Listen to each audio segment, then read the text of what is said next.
Umdlali we-Orlando Pirates uSiphelele Baloni obolekiswe kuChippa United ukhulume ngomkhombandlela obalulekile awuthole kumdlalo wasesiswini ongumakade ebona u-Andile Jali. UBaloni ojoyine iChippa ebolekiswe kuqaleni kwalesizini wabuyela ekhaya e-Eastern Cape. Uzohlala neChippa isizini yonke ngaphambi kokuthi abuyele ku-Orlando Pirates okuyiqembu lakhe elikhulu. UJali naye ojoyine iChippa ube ngumgqugquzeli omkhulu kuBaloni. Yize uBaloni eqale enovalo ngoJali kodwa ufundela ukukhula ezingxoxweni zabo.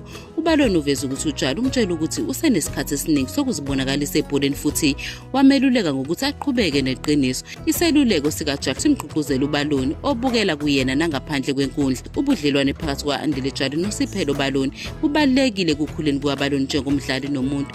Iseluleko nokwesekwa nguJali omkantshubomvu kungamsiza uBaloni ukuthi akwazi ukubhekana nezinselelo zebhola elikhokhelwayo. Ukuhlanganyela noJali kungaphinde kumkhuthaze uBaloni ukuthi asebenze ngokuzikhandla futhi azimisele ngempumelelo. Isibopho sabo singakhuphula ukuzethemba kukaBaloni kwakhe ukusebenzisana eqenjini futhi kumsiza athuthukise amakhono obuholi. Lobu budlelwane bungazuzisa abadlali namaqembu abo, iChippa United ne-Orlando Pirates.